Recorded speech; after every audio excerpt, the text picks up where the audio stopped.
growing up in Germany, we had history lessons, we learned about the Holocaust at school. But the thing is that it's always like you learn about the Nazis did these things or the Germans did that.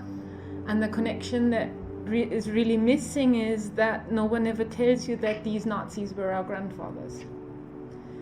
And the only thing I had heard from my family was grandfather was in the SS, but when he found out how bad it was, he deserted from the SS. And that was the official story that you got? That was the family story that was passed on.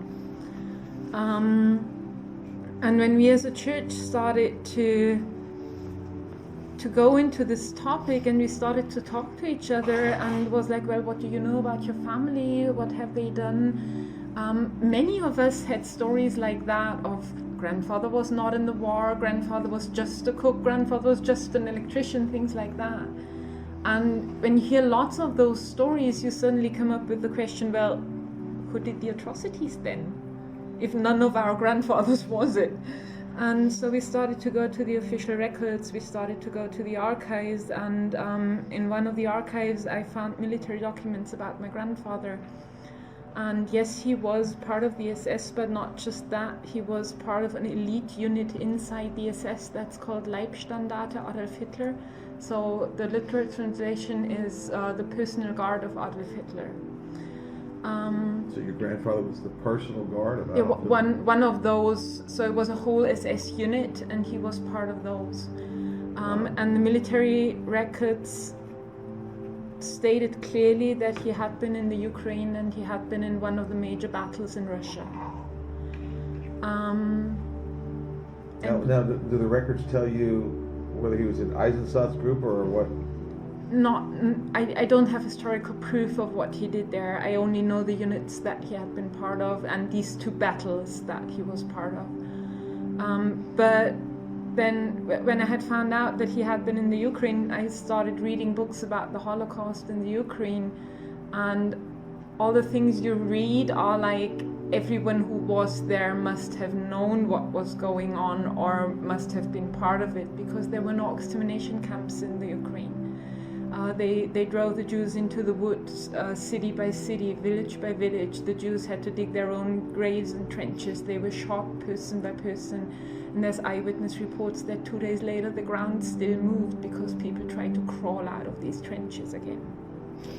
And my grandfather was there at that time when this took place. How old were you when you found this out? What year was this? Mid-20s, something like that. So you're like 26 now, so what year was this? It was like when we started with the marches, like 2006, 2007. So the official records and the things about the Ukraine, I found that out 2010, right before we went to the march in the Ukraine. So a few weeks later, I was in the Ukraine, I was at the places where my grandfather had been. Oh. Wow.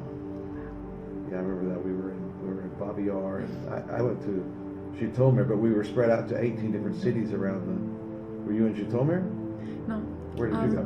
I went to Odessa because the unit my grandfather was in, I knew that they were down at the sea somewhere. I didn't know exactly, but it was like the area around Odessa, and I wanted to be where my grandfather. So you felt compelled to go to the very places where your grandfather had destroyed. Yeah. And what happened there for you? I was in Zhytomyr, so I don't know what happened in Odessa.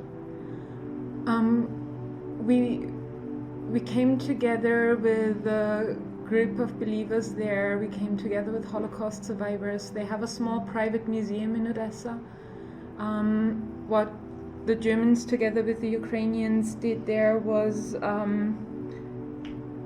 there the Jews were not shot. They were locked up in a barn and the barn was set on fire. And standing there knowing that my grandfather had been there, I don't know at what time, I don't know if he was there when they did that, but in my heart I knew that he had been capable of doing things like that.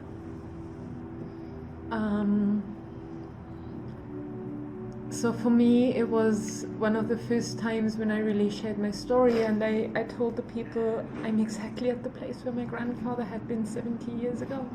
Wow. Wow. And he came to murder and to destroy and to rape women and to kill Jews and everything. And the only thing I can do is I can stand here and with a broken heart and ask for forgiveness.